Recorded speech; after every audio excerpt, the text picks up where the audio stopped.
Buenos días, hermanos, ¿cómo están? Gracias a Dios, qué gusto verlos y saludarles en esta mañana de domingo.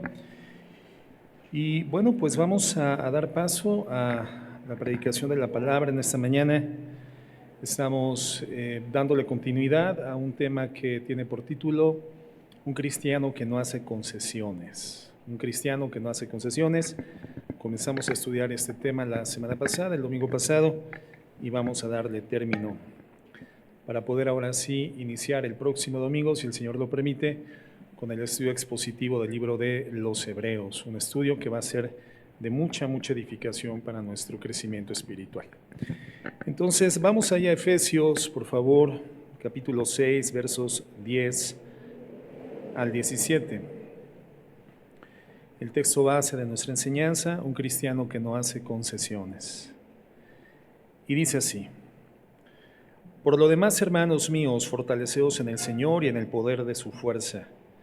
Vestíos de toda la armadura de Dios, para que podáis estar firmes contra las acechanzas del diablo. Porque no tenemos lucha contra sangre y carne, sino contra principados, contra potestades, contra los gobernadores de las tinieblas de este siglo, contra huestes espirituales de maldad en las regiones celestes. Por tanto, tomad toda la armadura de Dios para que podáis resistir en el día malo y habiendo acabado todo, estar firmes.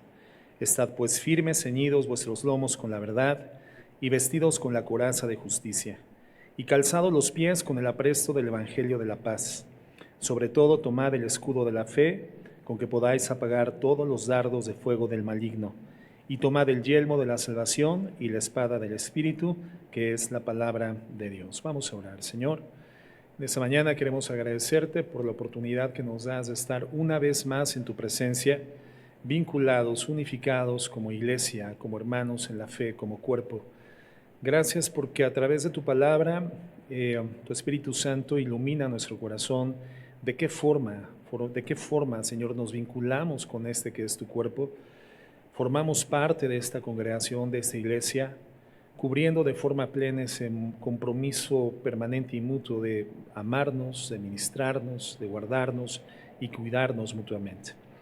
Te pido que tu palabra el día de hoy sea igualmente iluminada en nuestro corazón, a nuestra mente, y podamos solidificar, Señor, nuestra vida de fe de forma tal que el reflejo de ti a través de nuestra existencia sea nítido, sea pleno. Perdón por los pecados que hemos cometido, Señor, tal como lo veíamos en el tiempo de alabanza. Queremos presentarnos delante de ti con manos santas. Queremos bendecirte y queremos que nuestro corazón esté abierto a la verdad. En el nombre de Jesús, amén y amén. Bien, la semana pasada comenzamos a ver este contexto escritural, hermanos, y veíamos verdades importantes. Comentábamos que desde el momento mismo en el cual somos integrados al cuerpo de Cristo por la redención, que es una realidad común para todos nosotros, somos integrados a una condición, una escena, un medio ambiente de contienda espiritual. Una batalla que por demás es invisible, no es perceptible a los sentidos físicos. Es una batalla que no podemos visualizar en términos físicos, no podemos palpar en términos físicos, pero es absolutamente real. Se registra, dice la Escritura, en los lugares celestiales, y estos lugares celestiales, de acuerdo al contexto general de la Biblia, entendemos que es el espacio que se registra entre la atmósfera y la tierra, el primer cielo. Hay un segundo cielo, que es el cielo atmosférico, donde se encuentra pues toda la bóveda celeste que podemos nosotros ver y apreciar a través de la simple vista o de la tecnología telescópica. Y el tercer cielo, donde está nuestro Dios, donde se encuentra la Nueva Jerusalén, es un cielo inaccesible para la condición humana, para la tecnología humana. Es un cielo al cual hoy podríamos tener acceso solamente por iluminación o por revelación, y es de ese cielo de donde dice el libro del Apocalipsis: descenderá en aquel tiempo la Nueva Jerusalén a la tierra, para que quienes hemos sido redimidos por la gracia del Señor Jesucristo habitemos eternamente, accediendo de manera constante a la presencia misma de nuestro Dios. Pero esta batalla espiritual que se registra de manera temporal, en la medida en la que el Señor Jesucristo aún no regrese por su iglesia, en la medida en la cual no establezca todavía su juicio en ese lugar extraordinario cósmico que se define como el trono blanco del Señor, en tanto estos eventos que estamos en expectativa que estamos esperando no se registre, hay una contienda, una batalla entre fuerzas del bien y fuerzas del mal, invisible, etérea, pero absolutamente real. Más real que las condiciones físicas que vemos y percibimos a través de los sentidos, porque la Biblia nos advierte que lo que se ve fue hecho de lo que no se ve, de tal forma que lo visible es temporal, mas lo invisible es eterno. Entonces, esta contienda es una contienda real. Y la Biblia nos define qué tipo de combate y qué tipo de contienda es. Dice el verso 12, porque no tenemos lucha contra sangre y carne, sino contra principados, contra potestades, contra los gobernadores de las tinieblas de este siglo, contra huestes espirituales de maldad en esas regiones celestes. Entonces, ya quedó perfectamente definida la condición en la cual estamos interactuando en esta contienda. La semana pasada veíamos que nuestro enemigo no es de carne y no es de sangre, no son los seres humanos, sino es todo lo que espiritualmente se registra atrás de la condición humana caída por el pecado y que se infiltra a través de las mentes humanas para generar contienda dentro de nuestra condición terrena. Identificamos 3 puntos importantes. Primeramente, ¿de dónde viene nuestro poder para una batalla tan importante? Recordando que nuestro enemigo es un enemigo antiguo, es un enemigo lleno de años, es un enemigo de milenios, que ha logrado acumular una sabiduría y que la ha hecho maligna al paso de los años, a través de los milenios, y por lo tanto es mucho más sabio que nosotros. Es un enemigo muy potente, muy poderoso y además es invisible. En condición humana, vencerlo sería una absoluta imposibilidad. Es imposible pensar en vencer a un enemigo de estas características. A ti te pueden llamar Rocky Balboa, el Macetón Ramírez, como quieras, ¿verdad? Pero si en la esquina contraria del ring de combate está el hombre invisible, hermano, jamás lo vas a vencer. No importa el nivel de desarrollo físico o intelectivo que desarrollemos, nuestro combate es contra estas entidades espirituales invisibles muy potentes, gobernadas de manera cuasi perfecta por su comandante que es Satanás. Pero la noticia buena, que ya veíamos la semana pasada, es que nosotros formamos parte de un ejército. El ejército en contención está gobernado por nuestro Señor Jesucristo, que es el vencedor. Jesucristo ya venció a Satanás y a sus huestes espirituales. El libro de los Colosenses dice que exhibiéndolos públicamente en la cruz del Calvario, Jesucristo venció contra ellos y los expuso públicamente en ese lugar. El lugar donde Él fue juzgado en nuestro lugar, ese sitio, ese patíbulo de muerte donde Él lleva voluntariamente la culpabilidad por nuestro pecado y es sentenciado a muerte por el Padre y es aniquilado por el Padre, porque la ley dice que la paga del pecado es la muerte y Él vive la muerte en nuestro lugar para que nosotros seamos declarados santos hijos de Dios. En ese lugar el acta de nuestros decretos, que era contraria, fue nulificada y fue vencido Satanás para siempre. Entonces, aun cuando sigue con cierto nivel de vigencia esta contienda espiritual, nuestra batalla como ejército del Señor Jesucristo ya no es por la victoria, es desde la victoria. A nosotros nos corresponde ejercer con nuestro estilo de vida redimido la victoria que el Señor Jesucristo adquirió para Él y para nosotros eternamente sobre estas fuerzas del mal. Entonces, en primer lugar, ¿de dónde viene nuestra fuerza para esta batalla? Nuestro poder viene de Dios.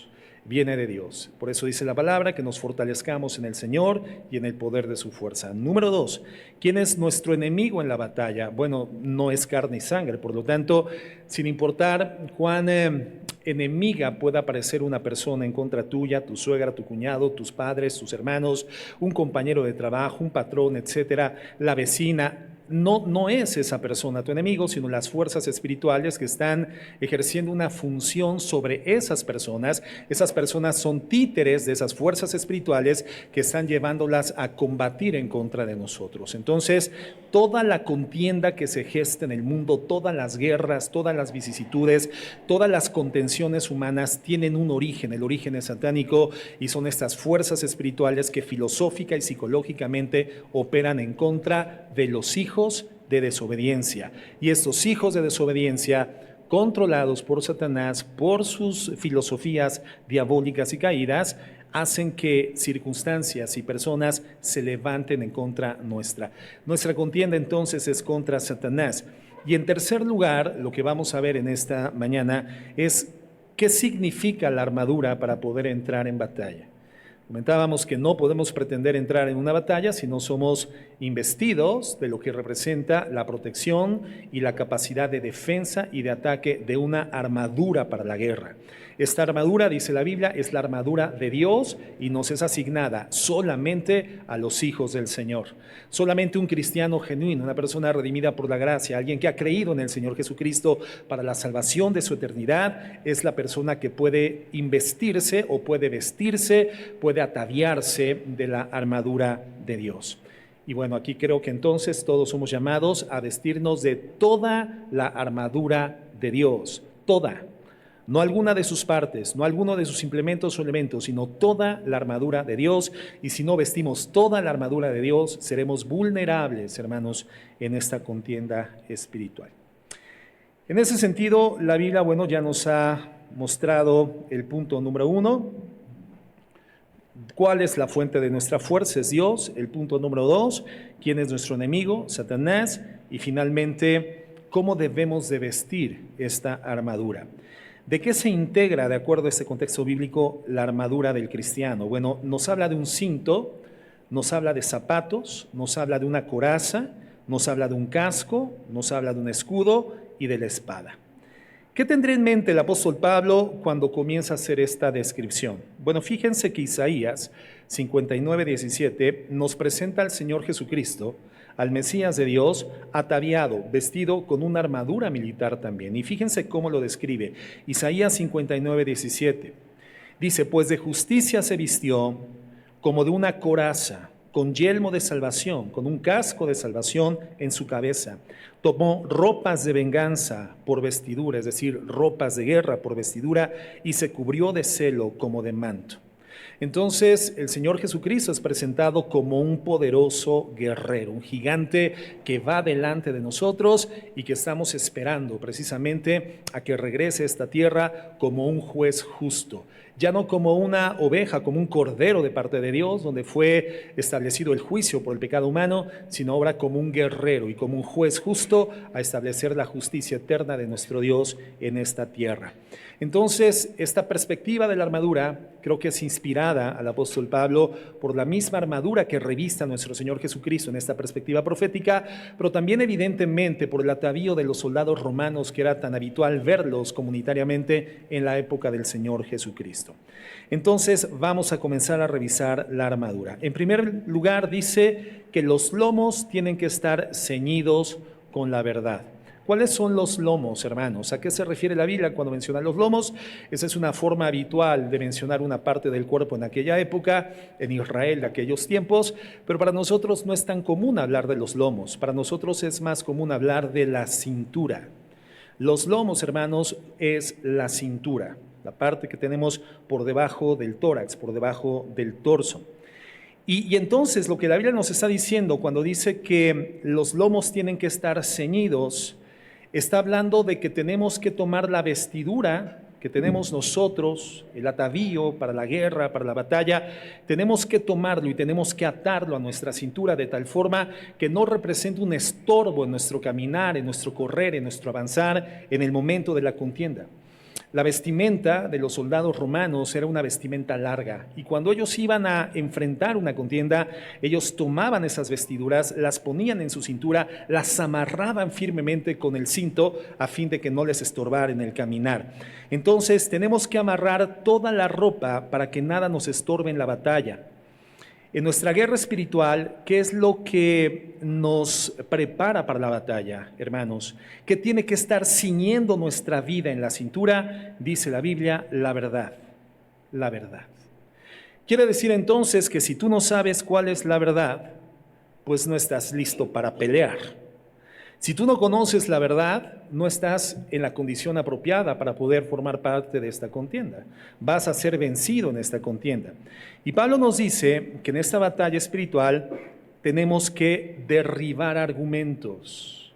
Argumentos falaces, mentirosos, filosofías engañosas, circunstancias de desvío psicológico que si se infiltran en nuestra mente y se interiorizan en nuestro corazón, evidentemente nos llevarán a un destino totalmente distinto que el que el Señor Jesucristo ha determinado para nosotros como hijos de Dios. Entonces, somos llamados a derribar argumentos. Fíjense cómo lo dice 2 Corintios 10:3. Esa es la clase de batalla en la que estamos participando, hermanos. Dice, pues aunque andamos en la carne, no militamos según la carne. Una vez más, aquí en Corintios existe la misma mención de que la batalla que estamos enfrentando no es física, hermanos, es espiritual. Aunque vivimos en la carne, en un cuerpo físico lleno de sensibilidad, nuestra contienda no es carnal, no militamos según la carne. ¿Por qué? Porque las armas de nuestra milicia no son carnales, sino poderosas en Dios para destrucción de fortalezas. ¿Cuáles son las fortalezas que somos llamados a derribar, a hacer caer en esta contienda espiritual? Dice el verso 5, derribando argumentos. ¿Derribando qué, hermanos? Argumentos. Del griego logismos, que significa pensamientos, derribando pensamientos, argumentos y toda altivez que se levanta contra el conocimiento de Dios y llevando cautivo todo pensamiento a la obediencia a nuestro Señor Jesucristo. ¿Cómo participamos en esta batalla, hermanos? Derribando argumentos mentirosos. ¿Y cómo combatimos los argumentos mentirosos? Con la verdad. Por lo tanto, si nosotros no tenemos un conocimiento real, genuino, profundo, no hemos progresado, no hemos avanzado, ahondando, agudizando en el conocimiento, en el descubrimiento revelado, iluminado por el Espíritu Santo, constante, progresivo, cotidiano, sobre la verdad, no estamos ataviados. No tenemos el cinto, no tenemos amarrado a nuestra cintura la verdad que nos va a permitir echar por tierra argumentos que son mentirosos, que se levantan en contra de la obediencia que tendríamos que rendir a nuestro Señor Jesucristo y que nos van a instar, nos van a inclinar, nos van a motivar a vivir en un sendero diferente. Nos van a guiar a desvíos de la obediencia al Señor Jesucristo. Por eso, sin la verdad, ¿cómo derribamos esos argumentos?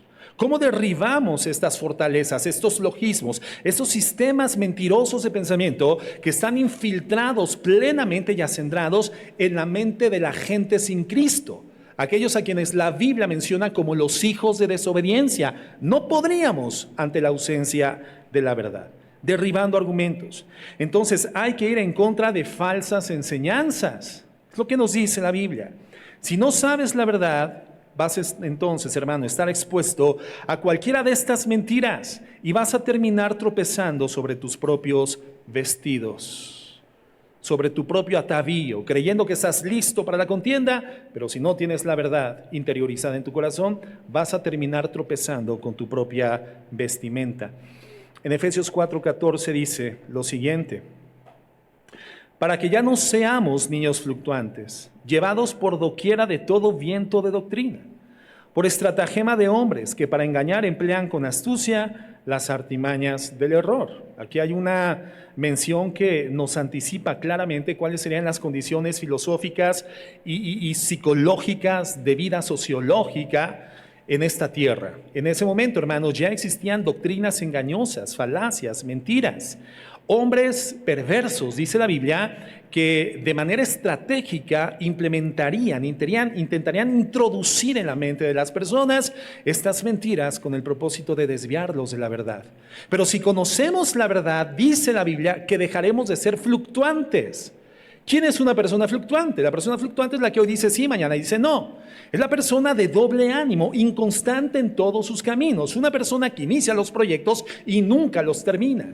Cree que está ante el camino de verdad, está ante el sendero de la verdad y finalmente termina optando por otras y otras alternativas constantemente. Niños fluctuantes, así son los niños. Los niños tienen esta característica en el proceso de conformación de un carácter sólido. Un niño no tiene por qué ser maduro, un niño no tiene por qué tener perspectiva sólida sobre la vida. Está procesando su capacidad de percibir la realidad de forma tal que consolide un carácter al paso de los años. Pero mientras somos niños, somos fluctuantes. Y el problema en la iglesia del Señor Jesucristo es que debiendo ser maduros y adultos, dice el apóstol Pablo, muchos continúan en la necesidad de ser alimentados como niños con la leche espiritual. la cual es importantísima, pero tenemos que progresar a alimentos que edifiquen sólidamente nuestra estructura de vida espiritual, moral y conductual. Entonces tenemos que dejar la fluctuación, dejarnos llevar, dejarnos influenciar, influir por todo tipo de pensamiento espiritualizado. Porque no todo pensamiento que aparentemente tenga como fundamento la Biblia establece una enseñanza doctrinalmente ortodoxa, aceptable o correcta que derive de la interpretación que nos da el Espíritu Santo cuando nos aproximamos con humildad intelectual y espiritual a la Biblia. Entonces hay muchas enseñanzas que hoy privan y que hoy se mueven y que hoy gravitan en la atmósfera espiritual a través de medios electrónicos, a través de redes sociales, a través de televisión, medios masivos de comunicación que están confundiendo a los cristianos. Porque el cristiano en muchos sentidos carece de la verdad que solidifique su vida para que deje de llevar una vida fluctuante. Y escuchan cualquier cosa que tiene como aparente fundamento la palabra de Dios y se van tras cualquier enseñanza, perdiendo de vista que esas enseñanzas están siendo generadas por personas dominadas por Satanás, por ignorancia o dolosamente. Doctrinas, dice el apóstol Pablo, doctrinas de demonios, pero que engañan. ¿Por qué? Porque están disfrazadas de verdad, pero no son verdad. Entonces, un cristiano tiene que crecer en su capacidad de constituirse en un especialista en la verdad. Tenemos que especializarnos en la verdad. No tenemos que reconocer, no tenemos que conocer a profundidad la mentira, tenemos que conocer a profundidad la verdad, porque conociendo a profundidad la verdad, logramos distinguir a la distancia la mentira. Escuchaba a un apologista en la semana que predica en las redes sociales, es transmitido por las redes, predica en las calles, y él establecía el siguiente argumento y me parece muy lógico. En algún sentido nosotros también lo hemos tomado en el pasado, y le preguntaba a una persona: ¿cuántos billetes falsos de dólar conoces? ¿Cuántos billetes y procesos de falsificación de los dólares conoces? Y la persona le dice: pues la verdad es que no conozco absolutamente ningún billete falso. Y entonces le demuestra un billete de dólar auténtico y le dice: ¿te parece falso o te parece verdadero? Y entonces lo toma, lo comienza a tocar, lo comienza a oler, lo comienza a ver, lo observa con detenimiento y dice: pues parece legítimo, parece bueno. Y entonces le dice el apologista: pues es un billete correcto, es un billete verdadero. ¿Y cómo sabes que es verdadero? Porque estás acostumbrado a convivir con ellos toda tu vida. Tienes que ser experto en la verdad para poder distinguir a la distancia la mentira. ¿Se acuerdan cuando comenzaron a falsificar esos billetes de 50 pesos, hermanos? No sé si... Y también los de 20 pesos. Bueno, de repente llegaban a nuestras manos e inmediatamente nos dábamos cuenta de que no tenían el color auténtico, no tenían la textura auténtica y no tenían las marcas de seguridad que el Banco de México les pone para poder garantizar que son auténticos. Y entonces, al principio nos engañaban, pero de repente los veíamos con mayor detenimiento y decíamos: no, este es fake, este es chocolate, este no es de veras. ¿Por qué? Porque no tiene la línea de seguridad, porque no es translúcido, porque no tiene el color, porque se está despintando. Este es falso. Y entonces ni siquiera lo tuvo que hacer el Banco de México, la misma gente comenzó a sacar de circulación esos billetes, porque estamos acostumbrados a convivir con la verdad, podemos distinguir la mentira. El cristiano es llamado a convivir con la palabra, con tal nivel de frecuencia, de manera tan cotidiana, de manera tan habitual, que pueda distinguir la mentira. Y entonces dejará de ser fluctuante. Dice el verso 15, sino que siguiendo la verdad en amor, fíjate, el resultado de la verdad siempre es el amor. El resultado de la verdad no es la división.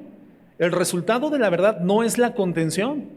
Entonces, cuando un hermano que no tiene conocimiento experiencial de la verdad o no se ha empapado de la verdad, no ha convivido cotidianamente con la verdad de la palabra de Dios, la verdad en comunión con Jesucristo, en la oración y la meditación bíblica, cuando escucha un viento de doctrina en la internet, comienza a querer infiltrarlo dentro del ambiente congregacional o dentro de su ambiente de convivencia cristiano, pero lo comienza a infiltrar con contienda, con división, con confrontación, no con paz y con amor.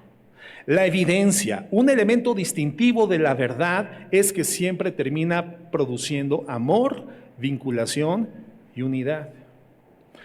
Cuando los hermanos se comienzan a pelear por doctrinas, hermanos, lo más probable es que las doctrinas que pretenden defender no son reales, no son bíblicas, no son auténticas, porque si fueran auténticas, contribuirían a la transformación de su corazón, a la renovación de su mente y producirían en ese hermano un sentir de amor y un sentir de unidad. Entonces dice, sino que siguiendo la verdad en amor, crezcamos en todo en aquel que es la cabeza, esto es Cristo. Otra característica de la verdad es que nos lleva siempre al crecimiento, produce crecimiento espiritual, más amor, más paciencia, más perdón, más comunión y más unidad. Si esa idea doctrinal por la cual te estás separando de la iglesia, de tu grupo de comunión cristiana, si esa idea te está llevando a disentir, a diseccionarte, a separarte, desmembrarte del cuerpo, hermano, por favor, entiende, no es verdad, es una mentira disfrazada de verdad. Necesitas empaparte de la verdad y el resultado será crecimiento espiritual. Creces en amor, en piedad, en misericordia, en mansedumbre, creces en unidad, creces en vinculación cristiana. Entonces, si vamos a crecer, si vamos a ser útiles en la batalla, debemos de conocer la verdad, pero no solo esto, sino seguir la verdad en amor. Si no amas la verdad, si no sigues la verdad, entonces tu hipocresía será como un vestido suelto que te va a hacer caer en la batalla. Si no tienes verdad, no tienes cinto para ceñir tu vestimenta a tus lomos, a tu cintura. Tu hipocresía entonces es una vestidura suelta que va a tropezar tus pies en la batalla. En 1 Timoteo 3:14, fíjate, el cristiano hipócrita tropieza constantemente, cae constantemente y termina siendo inservible en la obra de Dios. 1 Timoteo 3:14 dice, el misterio de la piedad, esto te escribo, aunque tengo la esperanza de ir pronto a verte. Fíjate, ya después vemos en la historia de la Biblia, no tenemos un registro de que realmente Pablo haya tenido la oportunidad de encontrarse en Éfeso con Timoteo, es decir, no sabemos si realmente pudo ver a Timoteo como lo establece aquí en este verso 14, pero le dice, tengo la esperanza de ir pronto a verte y te estoy escribiendo lo siguiente, para que si tardo, sepas cómo debes de conducirte en la casa de Dios, que es la iglesia del Dios viviente, columna y baluarte de la verdad. ¿Qué es la iglesia cristiana, hermanos? ¿Qué es esta congregación? ¿Qué somos llamados a hacer? ¿Qué eres llamado a hacer dentro de tu casa, dentro de tu comunidad, dentro de tu ambiente familiar? Columna y baluarte de la verdad. ¿Cuál es la función de una columna? Sostener. ¿Y cuál es la función de un baluarte? De una fortaleza, defender. La iglesia de Jesucristo tiene la verdad ceñida a sus lomos de tal forma que la puede sostener y la puede defender. ¿Por qué sostenemos la verdad y defendemos la verdad? Porque sosteniendo y defendiendo la verdad hacemos caer los argumentos falaces, los logismos, las fortalezas que el Señor nos ha llamado a combatir y a derribar en esta contienda espiritual. La iglesia no puede estar distanciada de la verdad. Un elemento distintivo de la iglesia que el Señor edifica, esa que está establecida sobre el fundamento de que Cristo es el Hijo del Dios viviente. Esa iglesia es una iglesia que sabe sustentar, sabe sostener y sabe enarbolar, abanderar y defender la verdad. A eso somos llamados. Y eso, hermanos, es lo que tenemos nosotros que tener ceñidos en nuestra vida como hijos de Dios. Y después nos escribe cuál es la verdad. Verso 16.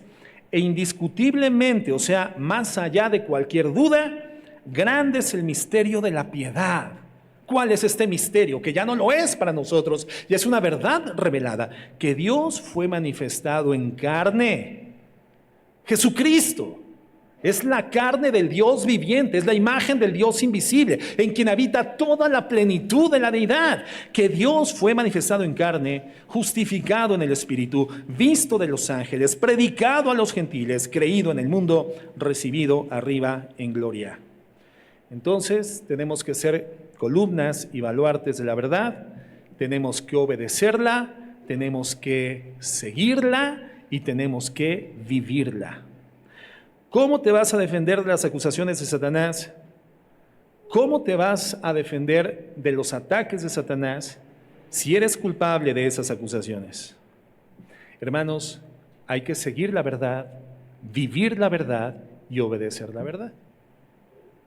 Ese es el cinturón del cristiano, hermanos. El cinturón del cristiano. Siguiente elemento. Vestidos con la coraza de justicia. La coraza de justicia. La coraza, hermanos, en la armadura del guerrero, del soldado, era importantísima porque ¿dónde se coloca la coraza? Se coloca en el pecho. Cubre toda la zona abdominal, el pecho, la caja torácica, donde se encuentran alojados los órganos vitales del cuerpo, ¿no? En la caja torácica se encuentran el hígado, el páncreas, el vaso, el apéndice, el estómago. ¿Qué más se encuentra ahí, hermanos? Los riñones. ¿Qué más se encuentra ahí? Los pulmones. Por lo tanto, la coraza para el soldado era un elemento importantísimo porque si era herido en algún órgano vital, evidentemente su integridad quedaba en entredicho, muy vulnerado, ¿no? En una condición oprobiosa.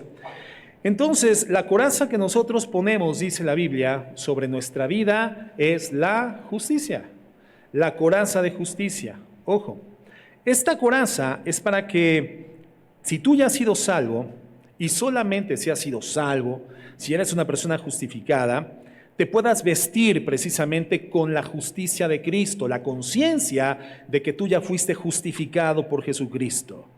Lo que nos protege en la batalla es la justicia divina, la justicia de Dios, la conciencia de que yo ya he sido sujeto de la justificación por la fe, salvo por la gracia. Y esta justicia divina de la cual he sido revestido, entonces ahora a mí me impulsa, me impele, me inclina, me propulsa a vivir una vida justa. El cristiano tiene la coraza de justicia que no ha recibido por mérito propio, sino por la gracia del Señor Jesucristo cuando fue afirmativo ante el mensaje del Evangelio, pero ahora esa justicia tiene que ser reflejada a través de su forma de vida, la conducta del cristiano. Entonces lo que nos protege en la batalla es esa justicia divina que nos lleva a vivir de una forma justa cotidianamente. No una vida infalible, hermanos, no una vida que no falla, pero sí una vida que refleja que ya hemos sido justificados por Dios en Cristo Jesús. Entonces tiene que ver con las buenas obras que Dios ha preparado de antemano para que nosotros andemos en esas buenas obras. Lo que protege tu corazón y los órganos vitales, espirituales de tu vida es, hermano, la obediencia. La obediencia. Esa coraza de justicia que hemos recibido por gracia, pero que genera en nosotros una transformación de vida tal que comienza a reflejarse al exterior de nuestra vida. Una justicia que nos lleva a una vida justa. ¿Y cómo manifestamos o distinguimos una vida justa? A través de las obras. Las obras del ser humano, su forma de vida, su estilo de conducta, las decisiones que toma, ¿son injustas o son justas? Nosotros somos llamados a reflejar la justicia divina de la que hemos sido revestidos. Nuestra coraza de justicia deriva en conductas de obediencia al Señor.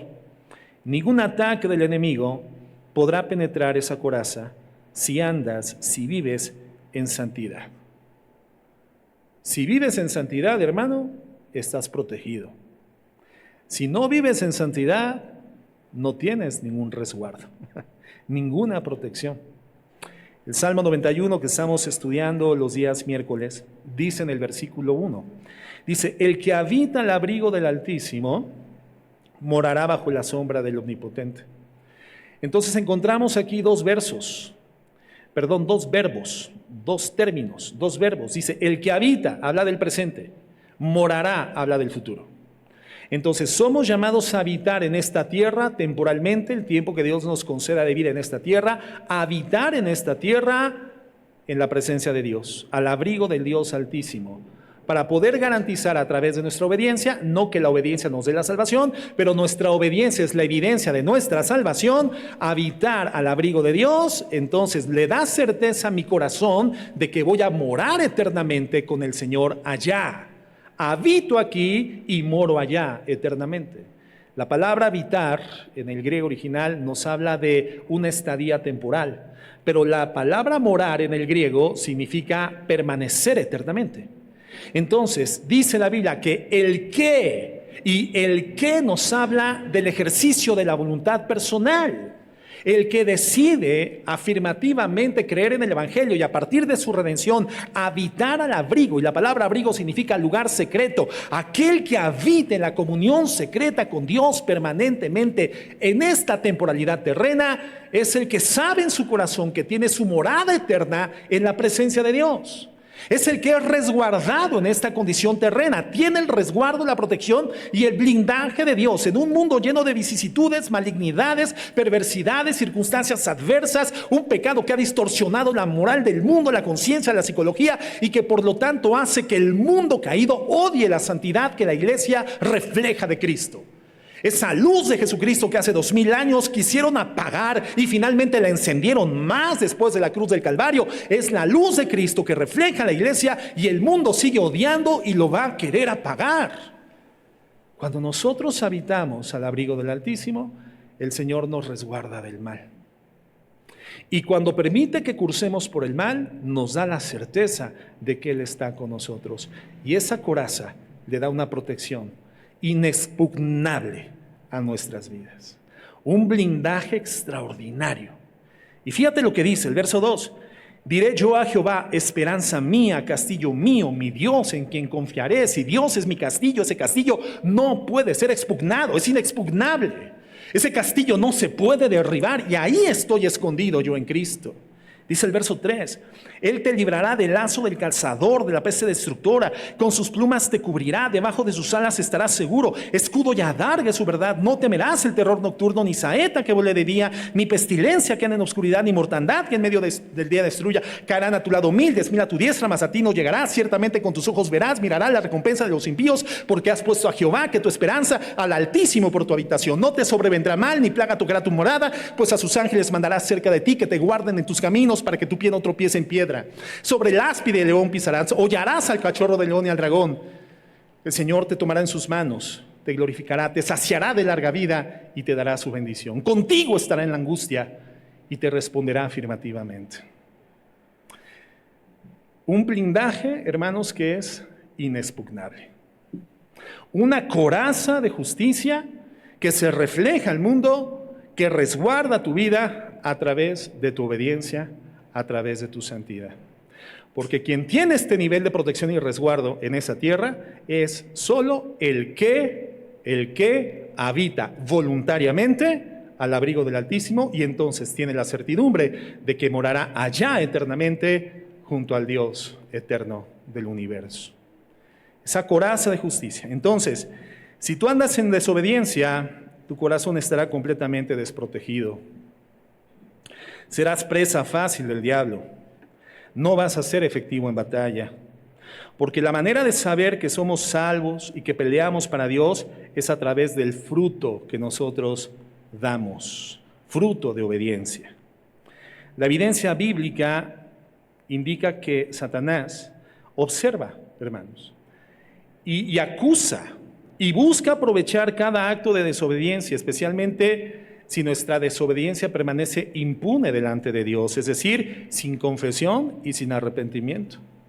Satanás no sabe todas las cosas, él no es omnisciente, pero él percibe, él detecta, él identifica cuando la vida de un hijo de Dios comienza a disentir del cumplimiento del mandato bíblico, comienza a distraerse de la obediencia al Señor, comienza a salir del ambiente de santidad y Satanás, hermano, aprovecha eso. Por eso la obediencia, la coraza de justicia, resguarda nuestras vidas, la santidad de ataques diabólicos. Efesios 4:26, fíjense lo que dice. Efesios 4:26 dice, airaos, pero no pequéis. Es decir, enójense, pero ojo, no pequen. Entonces, por deducción entendemos que enojarse no es pecado. ¿Quién nos ha enojado, hermano? En esta semana, ¿quién nos enojó? Podría levantar su mano y nos firma la Biblia a todos al final, ¿verdad? ¿Quién nos enojó en esta semana? ¿Quién sí se enojó en esta semana, hermano? Pues yo creo que todos nos enojamos en esta semana.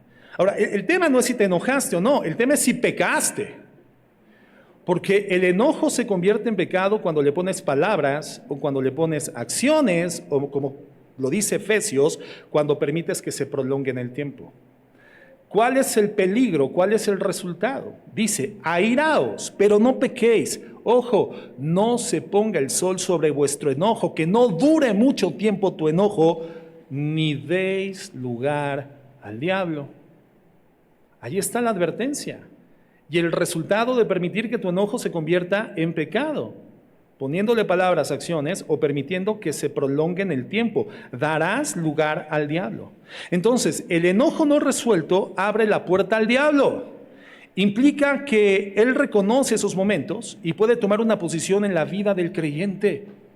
Entonces, enojarse no es pecado, pero que te dure mucho tiempo el enojo, sí, estás desobedeciendo a Dios, estás infringiendo tu santidad, estás contaminando tu vida espiritual, y lo que sucede es que Satanás, ¿cómo anda Satanás? Está esperando la primera oportunidad para entrar en ataque en contra de tu vida.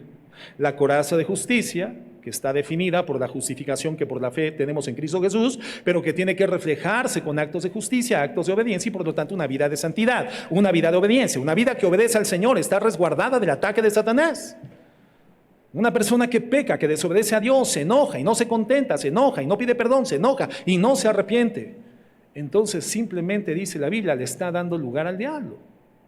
Primera de Pedro 5:8, este texto que estamos citando, dice el apóstol Pedro: sed sobrios y velad, porque vuestro adversario el diablo como león rugiente anda alrededor buscando a quien devorar. Fíjate, no lo dice cualquier persona, lo dice el apóstol Pablo. Y si alguien tenía conocimiento, experiencia y una enseñanza bien acendrada en su corazón sobre la necesidad de ser sobrio, humilde, apacible, en vez de ser soberbio, intemperante, tomar decisiones no concertadas, no correctamente meditadas. Este hombre que le dice al Señor Jesucristo: si tú vas a la muerte, yo voy contigo, es más, yo muero para que tú vivas. Y el Señor Jesucristo le dice: ay, Pedro, ¿sabes que Satanás ha pedido tu alma para zarandearla? Y seguramente Pedro estaba ¿y qué le dijiste? Y le dimos chance. Pero he rogado que no te falte la fe. Y cuando retornes, afirma a tus hermanos, le dice el Señor Jesucristo. Entonces, si alguien sabía de los zarandeos que da Satanás a los cristianos soberbios, el zarandeo que Dios mismo permite sobre los cristianos que son poco humildes, que tienen la mente por encima del estándar normal de la santidad, aquellos que tienen un concepto de sí mismo más alto que el que deben de tener, que no son sobrios, se abren al ataque de Satanás. Y Pedro lo sabía. Y por ello el Espíritu Santo, pienso yo, es que justamente a él le inspira, le revela esa instrucción: sean sobrios y velen, porque el adversario, el diablo, que es el adversario común, está como león rugiente viendo a quién devora. Es decir, Satanás es descrito como una bestia depredadora, como un león. Hermano, ¿y cómo son las bestias depredadoras? Son pacientes, saben moverse sigilosamente, escondidas, a hurtadillas, se hacen invisibles, no son perceptibles a la vista.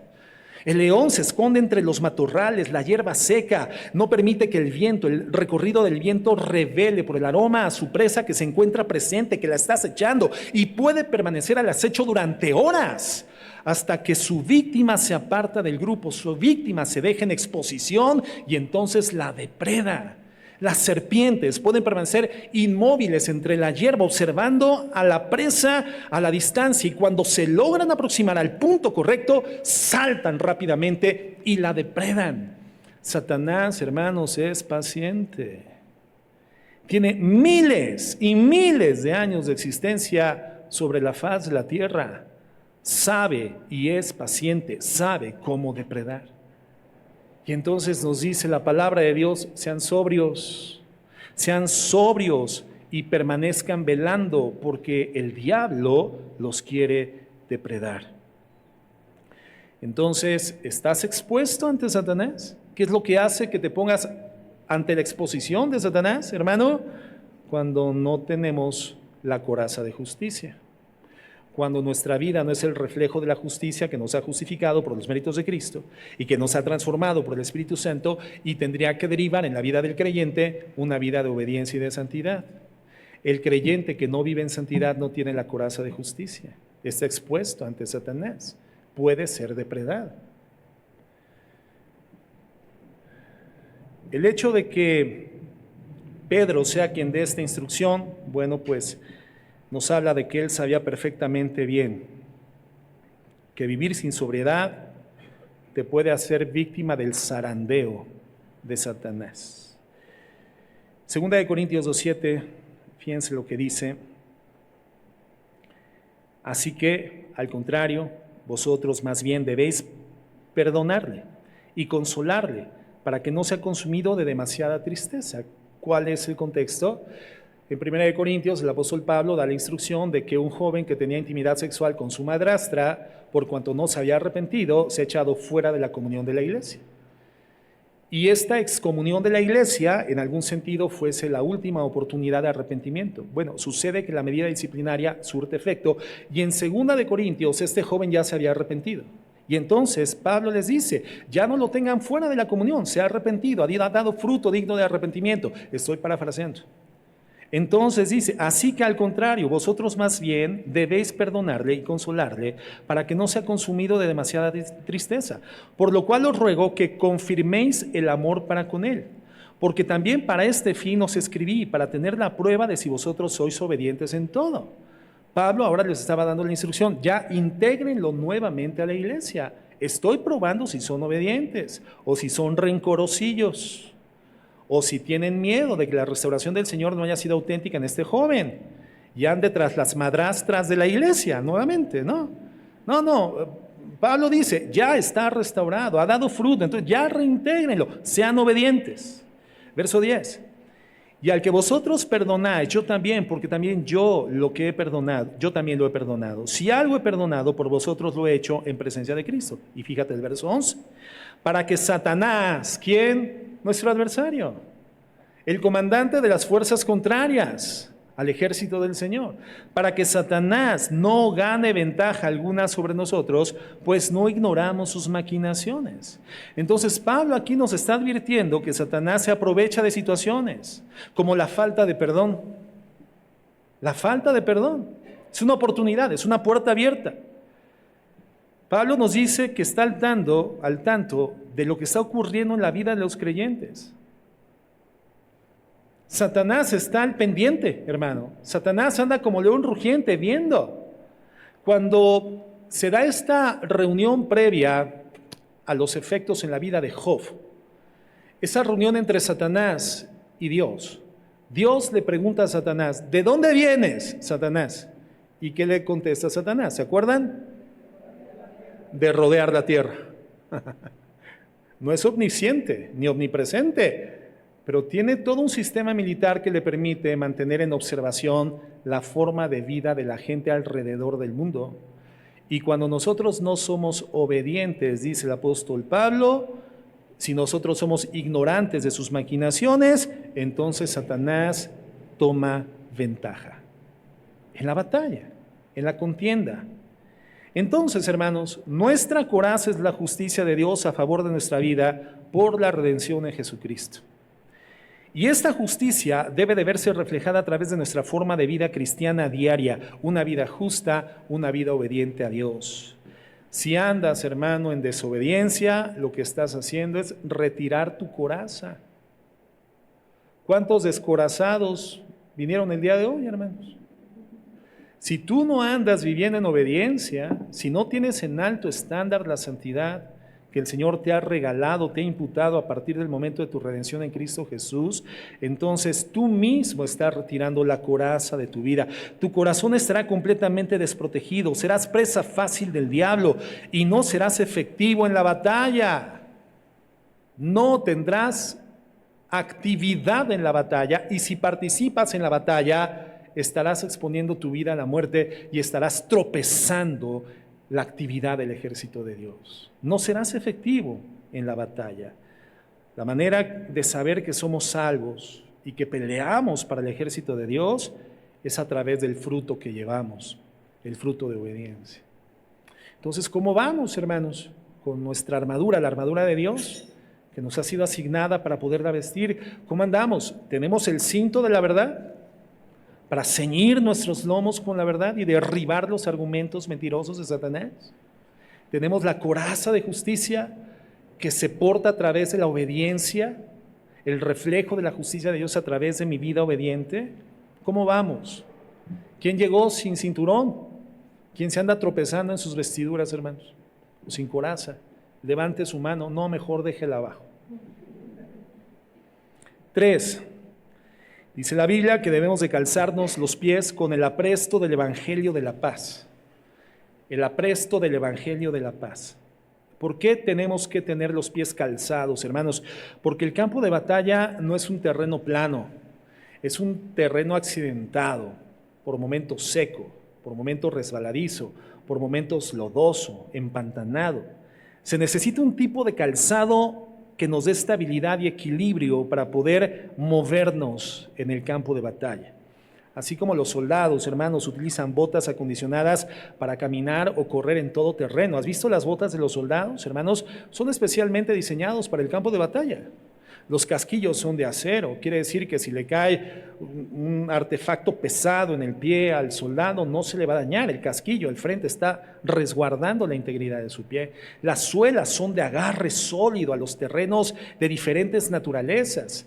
La piel es muy resistente, es un calzado especial para que el soldado en batalla, sobre todo en batalla o en una comisión especial, pueda mantener equilibrio y firmeza. Y esto asegura, hermano, que para nosotros el calzado que el Señor dice que nos pongamos en los pies, dice la Biblia, es el Evangelio de la paz. Cuán hermosos son los pies de los que anuncian buenas nuevas. Romanos 10. Cuán hermosos son los pies de los que anuncian la paz. ¿Qué son estas buenas nuevas? ¿Qué es esta anunciación de paz que menciona Pablo en Romanos? El Evangelio de la gracia. Entonces es una guerra en la que nuestra posición no es estática, hermanos. Somos llamados a caminar, a movilizarnos, a avanzar. Y lo que nos lleva a caminar y movilizarnos en esta batalla, en esta guerra, es trasladar, es transportar, es transmitir donde quiera que estemos y vayamos el Evangelio de la paz.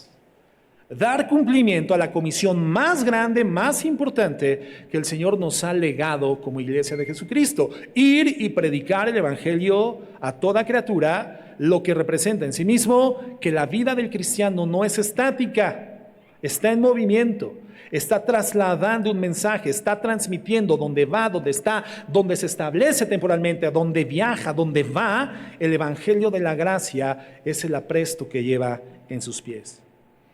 Es una guerra, entonces, donde nos movilizamos. Romanos 5.1, fíjense lo que dice. Romanos 5.1.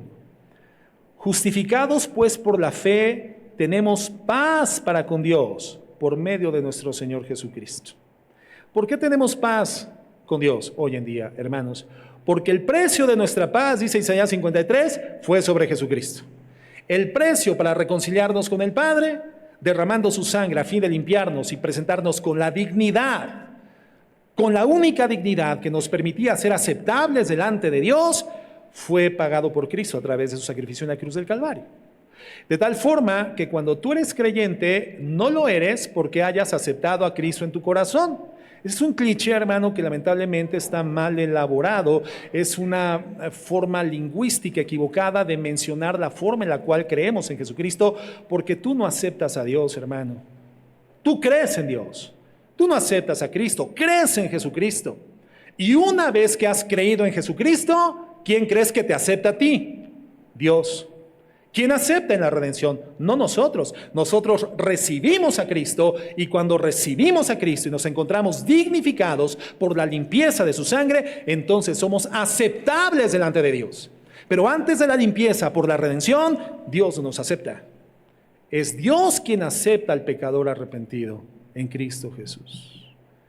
Entonces es maravillosa esta realidad en la cual estamos viviendo. Tenemos paz para con Dios por medio de nuestro Señor Jesucristo. Dice el verso 2, por quien también tenemos entrada por la fe a esta gracia en la cual estamos firmes. Esta gracia, el Evangelio que nos ha redimido es lo que nos da firmeza en el campo de batalla y nos gloriamos en la esperanza de la gloria de Dios. Entonces, ¿qué nos dice esta escritura? Que el Dios omnipotente del universo era nuestro enemigo, hermano. Era nuestro adversario. Lo que esperábamos era su ira, su juicio inclemente. Dios nos iba a arrojar en el infierno para juzgar nuestro pecado, porque la paga del pecado es muerte. Esa era nuestra realidad. Y Efesios 2:4 dice, pero Dios, que es rico en misericordia, por su gran amor con que nos amó, aun estando nosotros muertos en pecados, nos dio vida juntamente con Cristo, por gracia sois salvos. Y juntamente con Él nos resucitó y asimismo nos hizo sentar en los lugares celestiales con Cristo Jesús. Es decir, hermanos, hoy tenemos paz para con Dios. Estas, hermanos, son las buenas nuevas. Estas son las buenas noticias. Y esta buena nueva nos da firmeza, nos da equilibrio. Es lo que nos ayuda a no deslizarnos en el campo de batalla. Lo que nos establece cuando sabemos que tenemos paz con Dios. El problema es que hay muchos que quieren pelear esta batalla sin tener la certeza de que tienen paz con Dios. Y por eso tambalean, por eso resbalan, por eso tropiezan, por eso deslizan y por eso terminan cayendo. ¿Cómo es que Pablo, hermano, pudo pelear con tanto denuedo en esta batalla sin cederle un centímetro de espacio al diablo? Porque Pablo estaba convencido de que tenía paz para con Dios por medio de nuestro Señor Jesucristo. El Evangelio era su apresto, el Evangelio era su firmeza, el Evangelio era su seguridad, el Evangelio le daba equilibrio perfecto a su vida. Y fíjense lo que él menciona en Romanos 8:38. ¿Cómo lo menciona él?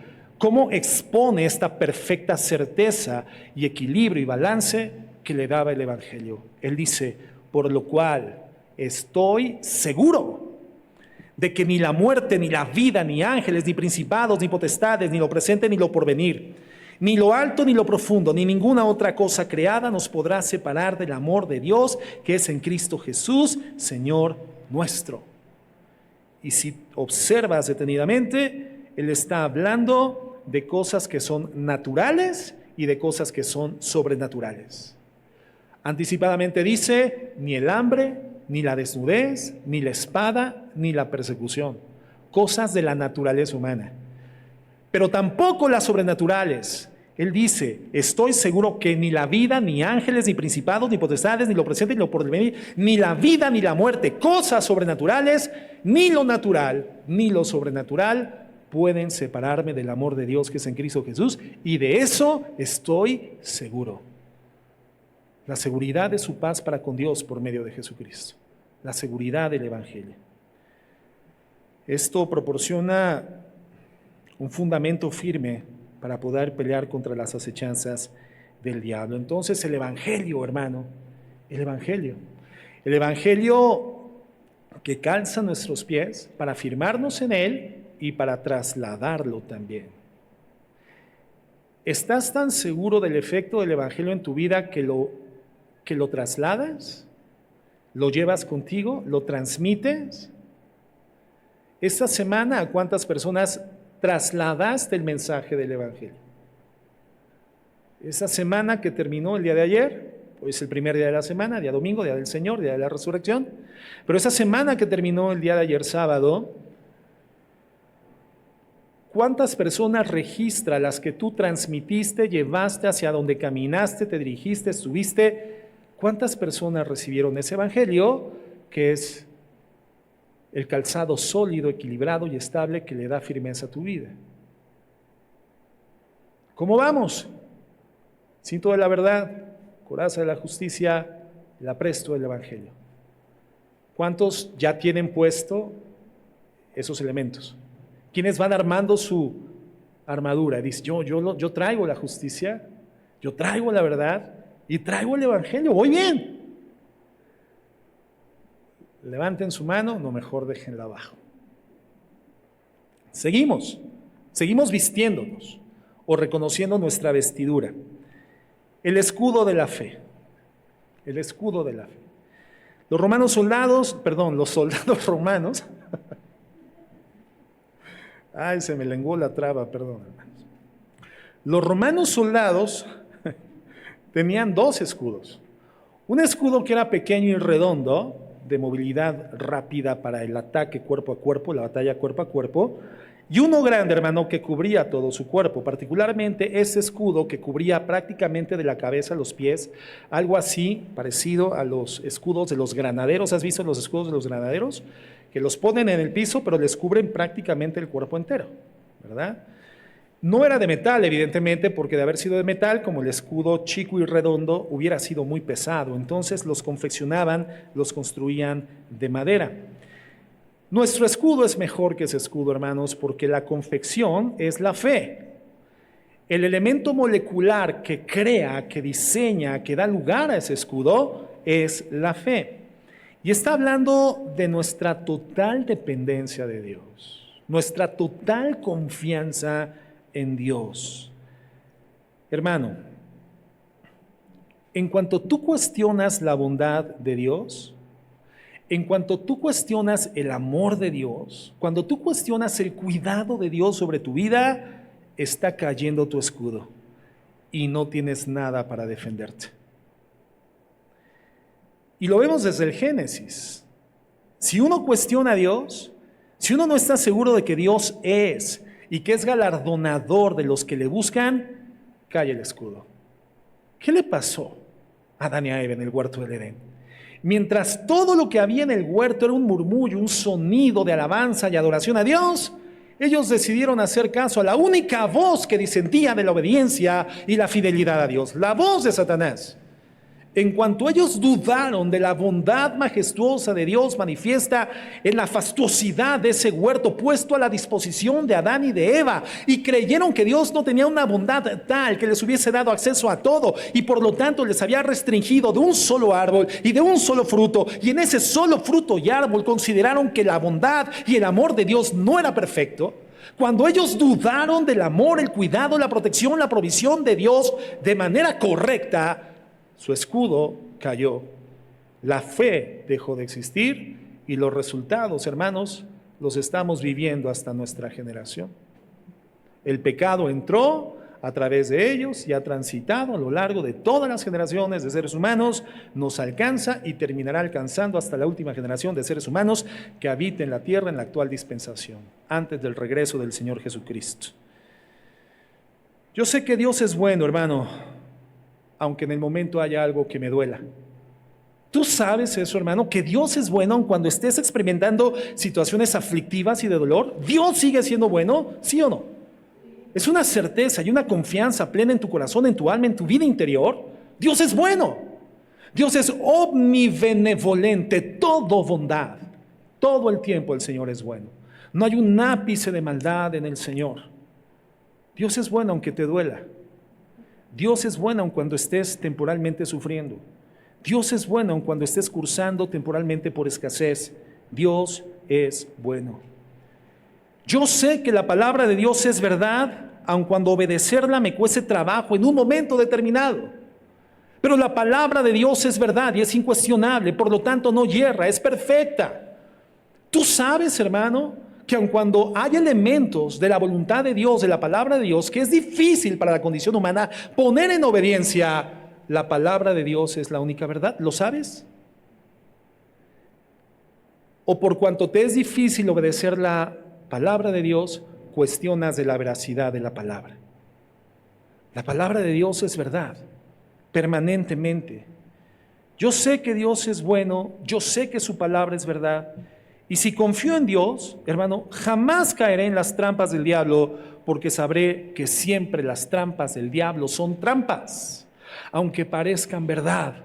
Al ser experto en la verdad, entonces distingo esa falsa verdad que el diablo me presenta, una carnada bien disfrazada, pero muy apetecible, pero sé que la carnada del diablo, hermano, siempre es mentira.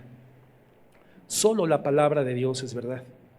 Y Dios es bueno todo el tiempo. Y Dios es todopoderoso permanentemente.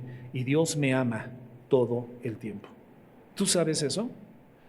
¿Tú sabes cuál es la aplicación práctica de la gracia? ¿Qué significa la gracia?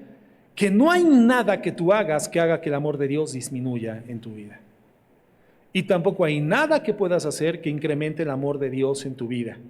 Porque el amor de Dios no está supeditado a favor de tu vida por lo que haces o por lo que fallas, por lo que aciertas o por lo que yerras. El amor de Dios está fundamentado en su gracia.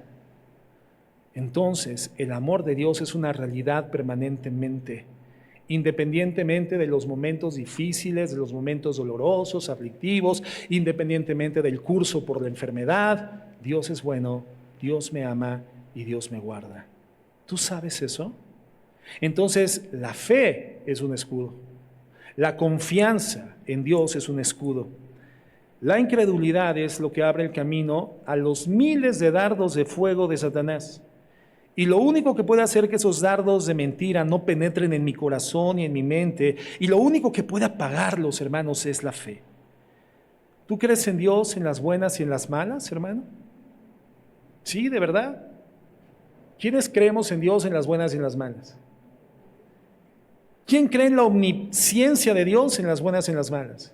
¿O quién en las malas dice, bueno, yo no sé si Dios está enterado de este asunto, pero que alguien informe? Entonces, como Dios no ha intervenido para cambiar esta circunstancia, yo no he salido de esta circunstancia oprobiosa y tengo que salir a como del lugar. Entonces tal vez busque un intermediario para que el Señor se entere, porque puede ser que el Señor no se entere. Y yo recuerdo que San Juditas era bien milagroso. Y yo me acuerdo que la guadalupana, esa es que esa no fallaba, es que esa está cerquita de Dios, pues es su mamá. Es que dicen que los ángeles, entonces me meto a cursos de angelología. En alguna forma Dios tiene que cambiar esto, porque Dios parece que no se ha enterado de mi circunstancia. ¿Creemos en Dios en las buenas y en las malas, hermano? Y creer en Dios es creer en todo lo que Él es. Al menos todo lo que la Biblia, por la revelación del Espíritu Santo, nos ha iluminado que es Dios. Y la Biblia nos ha iluminado y revelado que Dios es omnipresente, omnisciente, omnipotente, omnibenevolente. Él es en todas partes. El Señor tiene una conciencia eterna, abierta ante toda circunstancia y evento de la existencia durante toda la historia de la humanidad que Él mismo ha creado. El principio de la historia lo marca Dios. Él está involucrado en la historia y se mueve por encima del tiempo. Él es eterno. En Él no hay sucesión ni afectación del tiempo. Él es eterno. Él está al tanto de todo porque es Dios. Quiere decir que mi malestar, mi dolor, mi enfermedad, mi aflicción no hace que Dios deje de ser Dios ni limite el poder de Dios. Pero si el Señor lo está permitiendo, tiene una razón entonces. Y si Dios es bueno y si Dios es todopoderoso y me ama, entonces mi aflicción, como dice Romanos 8:28, es para mi bien. Mi aflicción es para mi bien. Eso fue lo que pensó Job, hermano, cuando en un día lo perdió todo. Perdió todo, perdió ganados, camellos, perdió toda la riqueza que tenía, perdió a sus siervos, pero lo peor, perdió a sus hijos. ¿Y qué dijo entonces? Jehová dio, Jehová quitó, bendito sea el nombre del Señor. ¿Y qué dijo la mujer de Job? Se le quitó todo menos la mujer. ¿Qué dijo la mujer? ¿Aún guardas tu integridad? Maldice a tu Dios y muérete. ¿Y qué le dice Job? Muérete tú. No, le dice, ay mujer, fíjate, con esa sarna, con ese dolor del cuerpo, con ese dolor del alma, ese dolor moral que sin duda afligía su mente, su corazón, su cuerpo, todo entero era aflicción en la vida de Job. Dice, en vez de decirle vieja loca, le dice, ay mujer, como las mujeres fatuas has hablado. Ni siquiera le dice eres una fatua, le dice, como las mujeres fatuas has hablado. ¿Bendecirá el hombre a Dios cuando le va bien? ¿Y lo maldecirá cuando le va mal? Jehová dio, Jehová quitó, sea el nombre del Señor bendito. ¿Quién ha experimentado una circunstancia como la de Job aquí? Nadie, hermano, nadie. Es un modelo real, vivencial, de cómo el Señor termina bendiciendo a través de la aflicción. La aflicción en las manos de Dios no es para destrucción, es para edificación. ¿Y cuál termina siendo, hermano? La realidad de Job, la restauración. El Señor le restaura y le restituye y le multiplica y le da hijas y le da hijos. Le dejó a la mujer. Pero bueno, ya no hay más menciones sobre el carácter moral de la mujer, pero Dios lo bendijo, Dios lo restableció, Dios lo restituyó, le dio sanidad. Pero lo más importante, ¿Qué fue lo que aprendió Job en el proceso? A conocer a Dios. De oídas te había oído, mas ahora mis ojos te ven. El problema es que estamos acostumbrados por la filosofía del mundo, por la producción psicológica del mundo, a caminar hacia el placer sin pasar por el dolor. Pero hermanos, no hay gloria sin cruz. Esa es la realidad en la vida cristiana, que es la única vida verdadera. No hay gloria sin cruz. Por eso la Biblia nos dice, puestos los ojos en Jesús, el autor y consumador de la fe, el cual por el gozo puesto delante de él, sufrió la cruz y menospreció el oprobio. Entonces, en el camino a la gloria, en el camino al gozo, nos vamos a encontrar con nuestras propias cruces, donde tendremos que hacer morir la carnalidad, la inclinación a la maldad, al pecado, el gozo y el disfrute de plazo inmediato para la carne. Tendremos que hacer morir el rencor, el resentimiento, tendremos que hacer morir la retención del perdón, tendremos que hacer morir la inmoralidad, tendremos que hacer morir el pecado. La cruz, hermano, es un lugar de muerte. Y dice Jesús, cualquiera que quiera ser mi discípulo y seguirme, tome su cruz todos los días, niéguese a sí mismo y sígame. La cruz es ese patíbulo de muerte que vamos cargando, siguiendo a Cristo, donde tenemos que acribillar, hacer morir todo lo que estorba que sigamos a Jesucristo. Si seguimos a Cristo sin cruz, hermanos, nos vamos a desviar. Nuestra carne va a terminar prevaleciendo nuevamente y desviándonos de ser discípulos de Jesús, de vivir como Jesús vivió, de pensar, hablar y actuar como Jesús lo hizo, de ser discípulos de nuestro Maestro. Entonces sucede que cuando de repente nos damos cuenta de que hay una cruz que Dios permite para clavar nuestro ego, nuestro orgullo, nuestra independencia moral, nuestra autonomía, nuestra autosuficiencia, pues queremos salirnos del encuentro con esa cruz. Somos escapistas del dolor. Y Santiago nos dice, gócense cuando se encuentren en diversas pruebas, sabiendo que la prueba de su fe produce paciencia, mas tenga la paciencia su obra perfecta, porque ésta les hará cabales y perfectos sin que les falte cosa alguna. El sufrimiento en las manos de Dios obra a favor de sus hijos, nos hace completos, nos hace funcionales, nos da fortaleza, nos da crecimiento en Cristo y en la palabra, edifica nuestra fe, la cual tiene que estar más brillante que el oro cuando el Señor Jesucristo venga, y el oro se hace brillante a través de los hornos de fuego, y entonces el horno de fuego para el creyente ya no es algo extraño. Para el creyente el sufrimiento tiene un sentido de edificación. El sufrimiento ya no le lleva a dudar de Dios, de que si te ama, de que si te protege, de que si es bueno, de que si te quiere, no, en las manos de Dios el sufrimiento edifica nuestras vidas, nos fortalece, plasma como una prensa en el corazón, la imagen de Jesús. Y entonces, creer en Jesús, en las buenas y en las malas, fortalecidos por el conocimiento que la Biblia nos da de Él, fortalecidos por el Espíritu Santo, nos permite tener un escudo de fe donde se apagan los dardos de fuego del maligno. Ya no llegan a nuestro corazón, ya no dudo de Dios. Aunque no me esté yendo como yo quisiera, ya no dudo de Dios. ¿Cómo vamos? ¿Quién trajo el escudo de la fe? Entonces, cinturón de la verdad, coraza de la justicia, el apresto del evangelio, el escudo de la fe. Quinto, yelmo, el casco de la salvación. Híjole. Ahora vamos a hacer algo, hermanos, antes de continuar. Pónganse todos de pie, por favor. Cuidado con las armaduras, por favor, no se vayan a pegar los unos. Ahí deja tu escudo. No, no lo dejes, ¿verdad? No lo veas a pegar a alguien con tu escudo. Se te vaya a botar el cinto, ¿verdad? Bien, parece que le dije a las hermanas, vayan al baño, ¿verdad? Pero bueno. Pero bueno, vayan si tienen necesidad. Bien, a ver, vamos a respirar profundo y sostenemos unos segundos. Respiramos. Sostengan 10 minutos. No, exhalen. Otra vez, inhalamos. Sostengan tantito, tantito, tantito. Exhalen. Una más. Inhalen profundo. Sostengan tantito. Exhalen. Ahora levanten las manos. Estírense así con libertad. Cuidado con El escudo, ahí sí le vas a dar un escudazo a tu hermano. Estírate, muévete, ¿verdad? Ok, mueve tu cabeza, relájate, bien, y ahora sí, tomen su asiento. Vamos a terminar la enseñanza. Estamos por terminar. Las hermanas regresen del baño, por favor.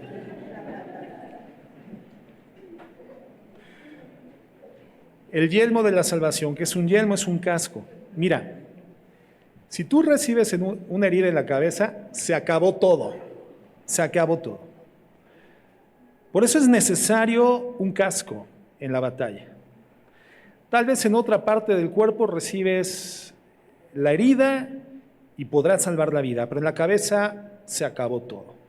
Entonces, este es un yelmo de salvación que protege nuestra cabeza. Cuando el cristiano pierde la certeza en su mente de su estado de redención, comienza a dudar de su estado salvífico por la comisión de su pecado. Y ese es el problema, hermano. Tal vez la herida más profunda que genera la comisión del pecado en contra de nuestra vida espiritual es que comienza a poner en duda el estado salvífico que tenemos por gracia. Por el pecado impenitente, no confeso, practicado de forma reincidente, podemos llegar a concluir, ¿soy o no soy un hijo de Dios? Porque a ver, si yo fuera un hijo de Dios, ¿por qué esto no ha podido superarlo mi alma? No lo he podido superar mentalmente, ¿por qué sigo? ¿Soy un hijo de Dios? Entonces, la reincidencia en el pecado impenitente, no confeso, no arrepentido, pone en duda tu mente sobre el estado de salvación. Y si tú eres un hijo de Dios y dudas de ser un hijo de Dios, entonces, hermano, perdiste toda certeza y confianza de la protección de Dios, del cuidado de Dios, de la provisión de Dios, del resguardo de Dios, del respaldo que Dios le da solo a sus hijos. Entonces, no tener en tu alma la convicción de ser un hijo de Dios por su bendita gracia, por su misericordia, te hace vivir en estado de incertidumbre y de temor constante. Qué triste es la vida de un hijo de Dios que vive en una condición permanente de temor. Cuando hablamos de salvación, la Biblia, hermanos, se refiere tanto a la culpa del pecado como a la presencia del pecado. Fíjense lo que dice 1 de Tesalonicenses 5:8.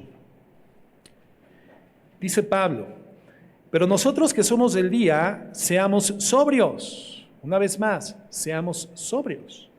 La persona que es del día, es decir, la persona que ya no vive en la oscuridad, que ha sido rescatada de la miseria de la perdición, que ha sido sanada por el Evangelio, que ha sido renovada en su ser espiritual, habita en luz y es sobria. Ojo, la sobriedad es un signo distintivo de que eres una persona redimida. La sobriedad es lo contrario al ego, a la soberbia, a la falta de estabilidad en la percepción de ti mismo. Nosotros somos del día, seamos sobrios, habiéndonos vestido con la coraza de fe y de amor y con la esperanza de salvación como yelmo. ¿Cuál es nuestro yelmo entonces? La esperanza de salvación. Eso es lo que protege la cabeza, nuestra futura esperanza de salvación. Si todos los días mantenemos en nuestra cabeza esa esperanza, esa expectativa, Satanás podrá herirnos, pero nunca será una herida mortal, hermano. Nunca. Si todo lo evaluamos a la luz de la esperanza que tenemos en Cristo, entonces todo cobra una dimensión realista.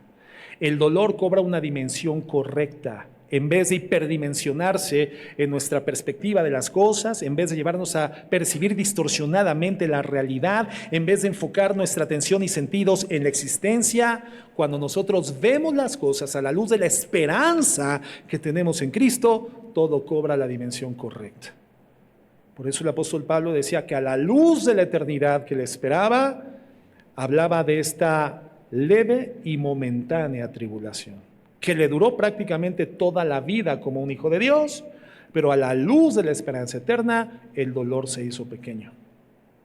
Entonces la esperanza de la salvación, el yelmo de la salvación, tiene que estar permanentemente en nuestra cabeza.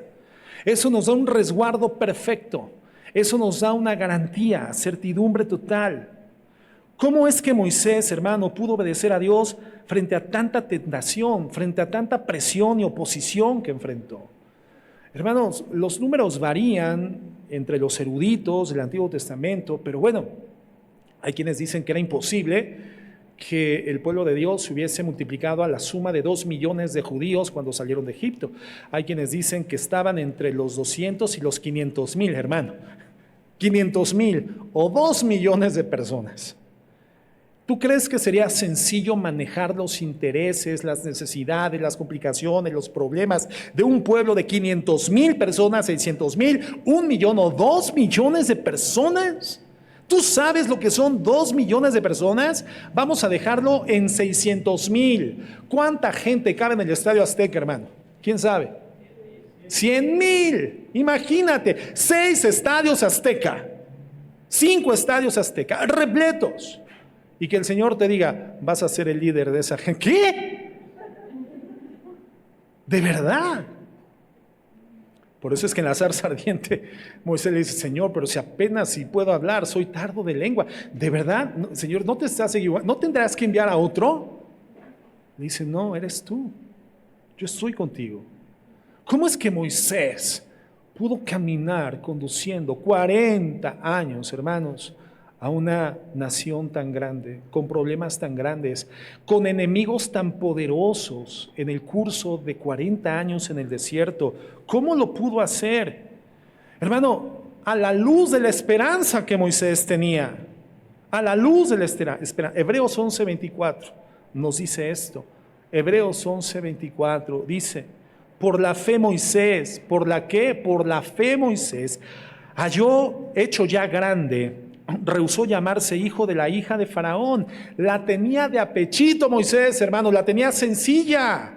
Era el hijo de la hija de Faraón. Fue la mujer que lo encontró en el río cuando los padres lo pusieron en esta canastilla. La hija de Faraón lo adopta y lo cría. Literalmente era el nieto de Faraón. Pero él renunció a esos privilegios, escogiendo antes ser maltratado con el pueblo de Dios que gozar de los deleites temporales del pecado, teniendo por mayores riquezas el vituperio de Cristo.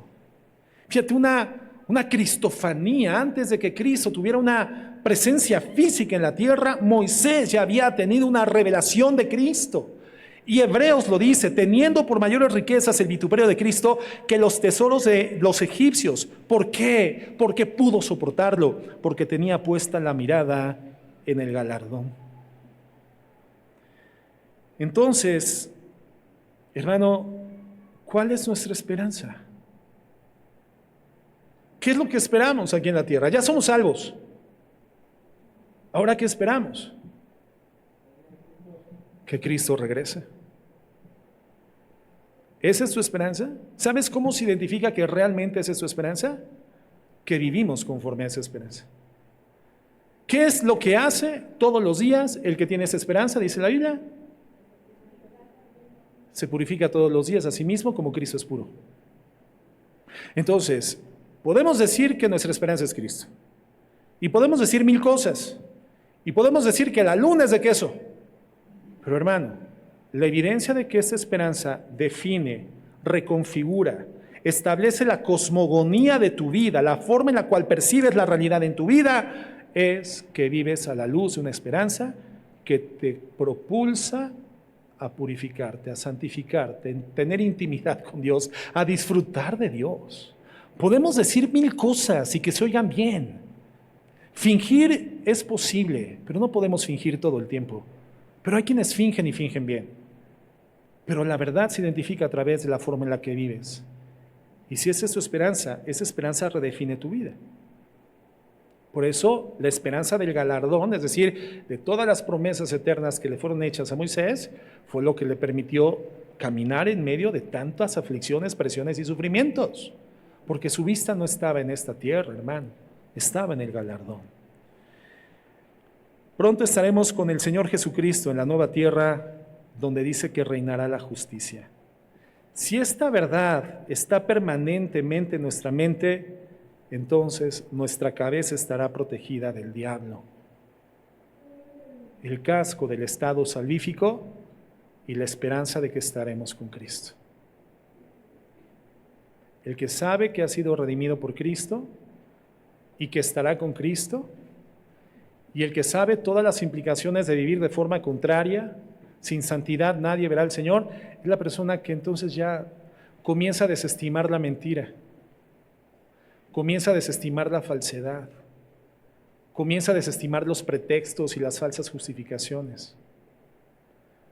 Comienza a dejar de fingir cristianismo y comienza a vivirlo de verdad, porque disfruta de estar con Dios. Es la persona que desestima robar, la persona que desestima engañar, la persona que desestima la infidelidad moral, la impureza sexual, la persona que comienza a desestimar todo lo que el mundo presenta y ofrece como alternativa de gozo y de felicidad, porque sabe que su verdadera esperanza está en Cristo, está allá y está por venir, que viene por Él. Y entonces está preparándose. Por eso la iglesia es comparada metafóricamente con una novia. ¿Qué hace una novia cuando se está vistiendo? Una novia que anhela casarse, que ha conocido al amor de su vida, que está a punto de experimentar el más hermoso de los días de su existencia. ¿Cómo se viste una novia? A ver, ¿cuántas mujeres se han vestido de novia aquí? ¿Y a cuántas no las forzaron? No levanten la mano. Las forzadas no levanten la mano, pero a las que no forzaron, hermanos, el día de su boda, el día de su atavío, hermanos, se bañaron en leche de burra, les decían Cleopatra, se ponían 1000 tratamientos faciales y en cada tratamiento especial de su cuerpo, de su atavío, lo iban disfrutando.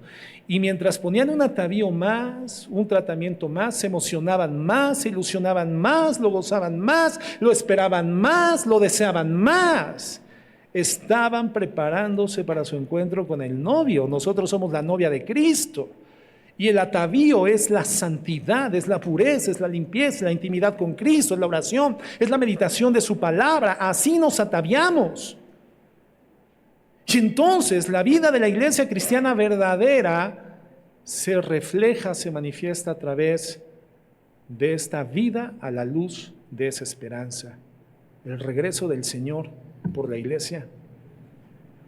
Yo quiero entonces como iglesia que el Señor nos encuentre debidamente vestidos, ataviados como una novia limpia y pura. Por eso el que tiene esa esperanza se purifica así todos los días, así como Cristo es puro. Esta certeza de salvación y la esperanza es lo que en la cabeza hace que la vida del cristiano no sea vulnerada, no sea aniquilada por Satanás. Y el último elemento, la espada del Espíritu, que es la palabra de Dios. La única arma ofensiva, si te das cuenta, es la única arma ofensiva. Y sería absurdo entrar en batalla sin una arma ofensiva. Pero muchos de nosotros, hermanos, enfrentamos los ataques y las tentaciones de Satanás sin la palabra de Dios. Esa palabra que tendría que estar lista para ser desenvainada del corazón, llevada a la mente y a la boca y puesta en práctica a través de nuestra conducta. Hay quienes entran en batalla contra Satanás y sus fuerzas espirituales sin tener algo en su corazón que desenvainar. Y si no tienes en tu corazón que desenvainar, no tienes ofensiva en esta contienda, en esta guerra. Nadie puede desenvainar del corazón lo que previamente no ha colocado ahí. Entonces, ¿cómo es que atacamos? Esgrimiendo la palabra de Dios. Es como entramos en batalla. Cristo nos dice que Él edifica su iglesia y las puertas del Hades no van a prevalecer en contra de la iglesia. ¿Y cómo nos edifica? Nos edifica con la palabra, con la espada. Es que avanzamos, hermanos. Con la espada matamos los argumentos de Satanás. Con la espada derribamos los falsos testimonios de Satanás. Por lo tanto, tenemos que leer, tenemos que comer, tenemos que consumir, tenemos que meditar, tenemos que memorizar, tenemos que interiorizar la Biblia. ¿Cuál fue el arma que Jesucristo utilizó para vencer a Satanás cuando fue atacado con sus tentaciones en Mateo 4? ¿Cuál fue el arma de Jesús? La palabra de Dios, la palabra escrita de Dios. Y entonces le dice en Mateo 4:4, escrito está, no solo de pan vivirá el hombre, sino de toda palabra que sale de la boca de Dios. En Mateo 4:7 le dice, escrito está, también no tentarás al Señor tu Dios. Y en Mateo 4:10 le dice, vete Satanás, porque escrito está, al Señor tu Dios adorarás y solo a Él servirás. Él desenvainó la espada. ¿De dónde? De su corazón. Estaba lleno de la palabra de Dios, lleno de la palabra del Señor. Entonces hay que meditar la Biblia, hermanos. Hay que memorizar la Biblia, hay que trabajar con la Biblia. La palabra meditación se involucra concentrar tu atención en un tiempo, en una sola información. Por eso la recomendación que hemos dado a lo largo de los años, hermano, está bien que tengas la Biblia descargada en tu dispositivo celular, en tu tableta, pero a ver, cuando vas a tomar un tiempo de meditación personal, devoción, comunión con Cristo, no lo hagas en tu tableta, hazlo en la Biblia impresa. ¿Por qué? Porque en la tableta no vas a poder enfocarte, en el celular no te vas a poder enfocar. Van a llegar notificaciones, WhatsApps, Messengers, van a surgir las tentaciones de irte a ver qué está en el Facebook, las publicaciones, cuántos likes tienes. No estás meditando. Le estás dando una palomita nada más al cumplimiento religioso que te has establecido. Pero si tú no estás disfrutando de la presencia de Dios en la experiencia escritural, no estás meditando la palabra de Dios. Si no estás descubriendo la grandeza, las glorias, las misericordias, las piedades, las grandezas maravillosas, inacabables, eternas de Dios, cuando estás en la palabra, no estás meditando. Por eso dice Mateo 5, bienaventurados los de puro corazón, porque ellos verán a Dios. Si tú vas a la Biblia y no, es que me duermo, es que me aburre, es que no sé, ¿cómo le hago? Purifica tu corazón. Porque solo los de puro corazón verán a Dios.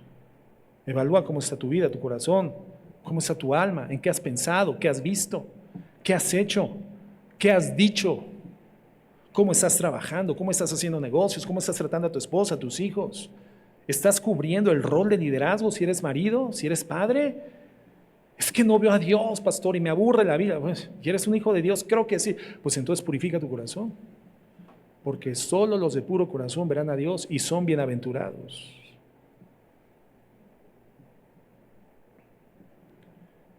Hay que memorizar la Biblia, hermanos. Leerla, meditarla, pasar tiempo en ella. Porque no vas a poder vencer las tentaciones de Satanás sin la palabra de Dios. Es tu única arma ofensiva, es tu espada.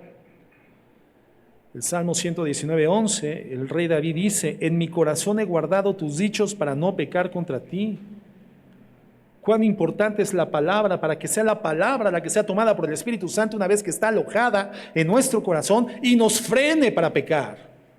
En la palabra he guardado, en mi corazón he guardado tus dichos, tu palabra, para no pecar contra ti. La Biblia en mi alma, la Biblia en mi corazón, la Biblia en el depósito de palabra, la Biblia en el software, la Biblia en la memoria de mi corazón, es lo que el Espíritu Santo toma para frenarme cuando voy a pecar. O es lo que me guía el Espíritu Santo a través de la palabra para cuando tengo que tomar decisiones. No tengo palabra, no tengo ofensiva. ¿Cómo derribo los argumentos de Satanás? Si no tengo palabra, si no tengo verdad. El punto del pecado es que su apariencia es apetecible. Hermano, ¿por qué hemos caído en el pecado? ¿Por qué hemos caído en el pecado? La persona que cae en adulterio con una señora de 95 años de edad que ya dejó atrás la hermosura de su juventud. No, pero cae en pecado con una mujer más joven que él generalmente o con un hombre más apuesto. El pecado es apetecible, si no, no caeríamos en el pecado, ¿no? Porque el hombre que tiene colesterol y que no puede comer camarones, cae en la tentación de comer camarones, porque son deliciosos, porque son apetecibles, si son al mojo de ajo, o si son gratinados, hermano, o sea, ¿verdad? Pues obviamente es una tentación apetecible, pero para ti es pecado comerlo si tienes un problema de colesterol o triglicéridos. Pero ¿por qué no cae ante una comida, un arroz con leche que parece engrudo, hermano? Porque no es apetecible. El punto del pecado es que es apetecible, agradable a los ojos, a los sentidos. Y lo que tenemos que decirnos nosotros cuando estamos ante lo apetecible del pecado es la verdad. Para ese momento usamos la espada del Espíritu, que es la palabra de Dios, Para decirle a nuestro propio corazón, que dice la Biblia es engañoso y perverso más que todas las cosas, y solamente Dios lo conoce, decirle al corazón, me estás mintiendo, corazón maldado, porque escrito está, escrito está. Porque la palabra de Dios me dice que esto no es cierto, aunque sea apetecible, aunque se me haga agua la boca. No es verdad, es una mentira y quiere cobrar mi vida. Quiere cobrar mi vida. ¿Qué pasa con los hombres cincuentones, 45ones para arriba? Porque el hombre, el varón a los 45 años entra en esa crisis existencial, en donde de repente, si no tiene estabilidad bíblica, no es cristiano, no tiene balance, no tiene la armadura de Dios, hermano, comienza a sentirse inclinado hacia mujeres más jóvenes que su esposa. Y cuidado que una mujer en la calle se le quede viendo, porque entonces inflama de ego y dice, todavía las puedo ver. No, pues sí, todavía. El vino mientras más viejo, más sabroso. Entonces, pues me estoy poniendo mejor que en mis lozanías, que en mis juventudes. Y entonces comienza a experimentar una serie de circunstancias anómalas, incorrectas, pecaminosas. Y las infidelidades en los matrimonios suelen darse mayoritariamente en esas etapas avanzadas del matrimonio, en esas etapas ya avanzadas de la edad masculina. Mira, cuando los hombres en la lozanía, en la adolescencia, en la juventud, quieren experimentar la vida loca, la vida sexual, lo hacen en la búsqueda de placer. El hombre joven, adolescente, no pretende compromisos, sino disfrutar sin compromisos. Eso de casarme, no, la vida es para disfrutarse. Mi modelo es Julio Iglesias, Luis Miguel, ¿verdad? Pero sucede que en el corazón del hombre mayor, que no tiene a Cristo, que no es redimido, que no tiene la armadura de Dios, su corazón al verse que cada día va perdiendo habilidades, destrezas, capacidades, que comienza a dejar de dominar las cosas como antes las dominaba, pero una mujer se muestra interesada en él, entonces ya no solamente es el atractivo físico, ya también involucra el corazón. Y por eso el hombre de 45 años encontró al amor de su vida. ¿Qué? O sea, no fue un tiempo de disfrute, literalmente invirtió el corazón. Y a los 45, 50, 55, 60 años de edad, abandona a su esposa, sus hijos, lo pierde todo por un pecado, una carnada que por supuesto fue muy apetecible, pero quedó engarzado. Nos enteramos del caso, hermano, de un hermano en Timbuktu. Nadie lo conoce.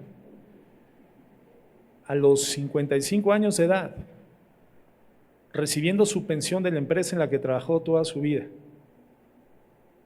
teniendo una esposa y teniendo 2 hijos que lo amaban, terminó yéndose con una muchacha de 30 años de edad, una mujer de 30 años de edad.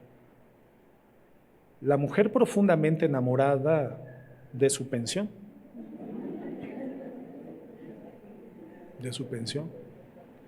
y el hombre con el anzuelo atravesado en la garganta sin podérselo sacar.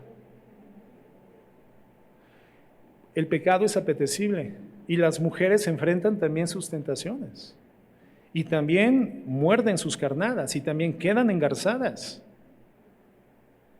Cuando no tenemos, hermanos, la verdad para poder combatir la mentira, para poder destruir las armas de Satanás, destruir las mentiras, destruir los argumentos diabólicos, para poderle decir al corazón quieto, tranquilo, no te muevas, no te muevas en esa dirección.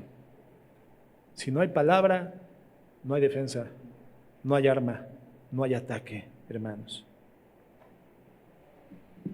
Lo que hace la palabra de Dios, hermanos, es partir las tentaciones, las corta, las aniquila, deja a la luz lo sucio y lo podrido que tienen dentro y nos permiten rechazar las tentaciones. La palabra de Dios ataca las mentiras del diablo y demuestra que son huecas y que son falsas promesas. Nuestra carne, hermanos, nos miente todos los días Por lo tanto, tenemos que atacar las tentaciones y la inclinación a pecar todos los días con la palabra de Dios. En mi corazón he guardado tus dichos para no pecar contra ti. La santidad, hermanos, nos protege de Satanás. Cuando andamos mal, todo va mal, porque Satanás te ve presa fácil. Comienza a aproximarte y saturarte de tentaciones. ¿Para qué? Para hacerte caer y para aniquilarte. Y si un día fuiste heraldo, terminar siendo aniquilado, eliminado de la carrera de la fe. No de la vida eterna si eres un hijo de Dios, pero sí de toda tu funcionalidad en el ejército de Dios para poder combatir las armas del enemigo. El enemigo es real, es invisible, pero es más real que las cosas reales que vemos, hermanos. Un día lo que vemos dejarán de ser como las vemos. El mundo está destinado, de acuerdo a la profecía bíblica, a cambiar completamente, a ser muy diferente, nuevos cielos, nueva tierra. Todo lo que aquí hay material es transitorio, es pasajero. No nos aferremos a las cosas. Levantemos nuestra mira hacia los cielos y no en la tierra. Veamos las cosas del cielo y no las de la tierra. Las de la tierra son necesarias por la utilidad que nos dan, pero no son el escenario eterno de nuestra existencia. No tenemos por qué aferrarnos a ellas. Hermanos, la batalla es real, es todos los días. El enemigo es invisible y muy poderoso, muy sabio malignamente, muy inteligente, con muchas entidades espirituales demoníacas a su servicio, que están observando la forma en la cual vivimos. Pero también el libro de los Hebreos, en el capítulo 12, dice que hay una grande nube de testigos. Y se refiere a todos los hombres y mujeres cristianos que al paso de la historia cursaron con fidelidad y con fe la vida antes de Cristo, después de Cristo, y hoy están como esa grande nube de testigos viendo cómo ahora nosotros participamos en la carrera que tenemos por delante, cómo participamos en el estadio, cómo estamos formando parte de las filas actuales del cristianismo. Una nube de testigos, hermano, que grita ¡gol! Cuando acertamos en el blanco, pero también dice ¡ah! Cuando caemos en pecado. Ellos ya están en la presencia de Dios. Hoy te toca a ti y me toca a mí. Hoy es nuestro tiempo de ser la iglesia de Cristo. Hoy es nuestro tiempo de ejercer la victoria del Señor. Hoy es nuestro tiempo de vestirnos todos los días de toda la armadura de Dios para permanecer firmes durante la batalla y cuando todo haya acabado, estar firmes delante de Dios. Vamos a orar.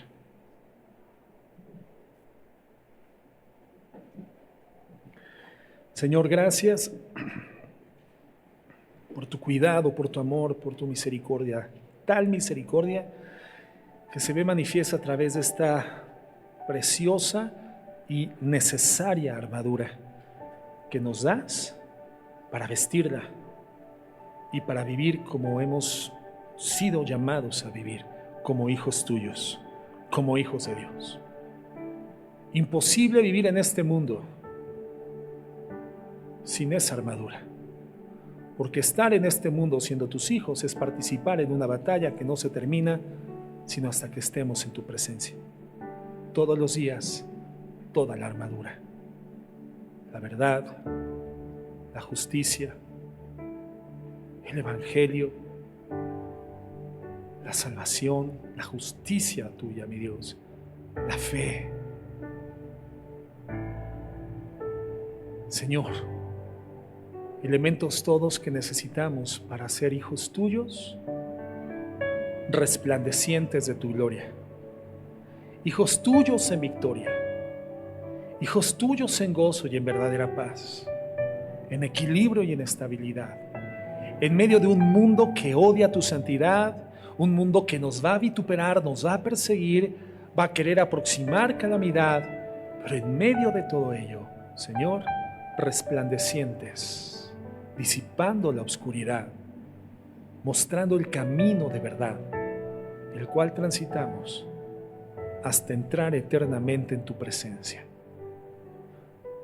Señor, continúa ayudándonos y enseñándonos a vestir todos los días toda tu armadura, Señor. Líbranos del mal. Gracias.